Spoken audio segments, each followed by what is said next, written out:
Halo Sobat Smash Sport, kembali hadir menyapa Anda. Semoga selalu dalam keadaan sehat dan rejeki yang berlimpah. Bersama Smash Sport akan memberikan berita-berita teraktual bola voli.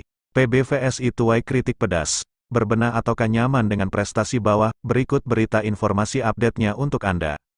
Ada sebuah pola pensiun para pemain timnas voli Indonesia untuk memutuskan pensiun, seperti halnya Wilda Siti Nurfathila Sugandi dan Yola Yuliana.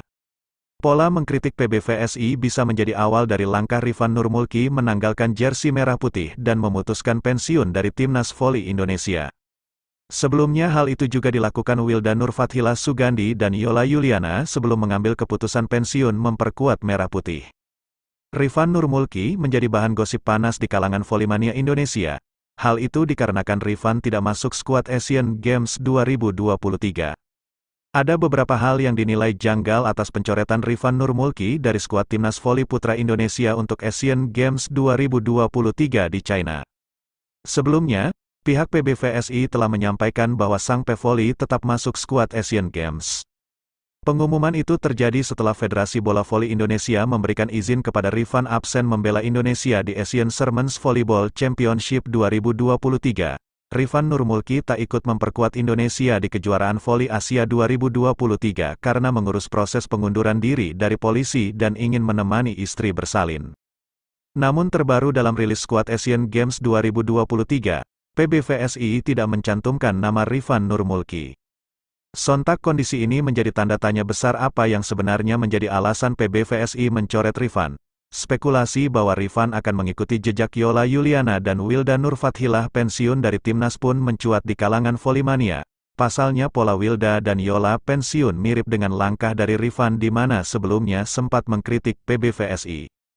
Kritik Yola Yuliana resmi pensiun dari timnas voli putri Indonesia setelah pagelaran AVC Challenge Cup 2023 di Gresik usai. Akan tetapi jauh sebelum itu, Yola berulang kali menyampaikan kritik mengenai mepetnya persiapan timnas voli Indonesia dalam mengikuti kejuaraan internasional.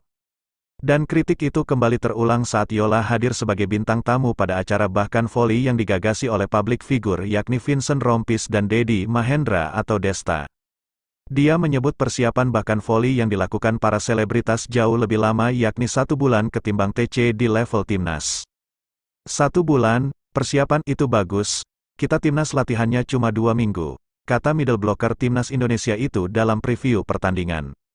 Sementara itu, pola serupa juga dimiliki saat Wilda Nurfathila memutuskan pensiun dari timnas voli putri Indonesia. Wilda yang saat itu mengemban tugas sebagai kapten dan middle blocker andalan timnas voli putri Indonesia, kerap melontarkan kritik kepada PBVSI. Hal itu berkaitan dengan mepetnya masa pemusatan latihan, TC, sebelum berlaga ke event internasional. Hal itu disampaikan Wilda dalam podcast Si Jago Voli yang tayang di YouTube Moji Social. Menurut aku dari sisi pemain, kita kurang di training camp. Karena kita kan dipotong-potong juga sih ya, tapi kalau kita berkaca pada Thailand bahkan Vietnam, itu mereka punya jangka panjang pelatihan, kata Wilda. Karena baru bersua tak lama, chemistry para pemain akhirnya tak bisa searah. Kalau di Thailand dan Vietnam itu sebenarnya orangnya sama, itu-itu aja, palingan cuma 2 keluar, terus diganti masuk 2 junior. Jadi mereka punya chemistry yang sama, pelatihan yang sama. Tambahnya, setelah melemparkan kritik tersebut, kekasih Doni Haryono ini memilih undur diri dari timnas, tepatnya setelah membantu timnas voli putri Indonesia berlaga di CV League 2023.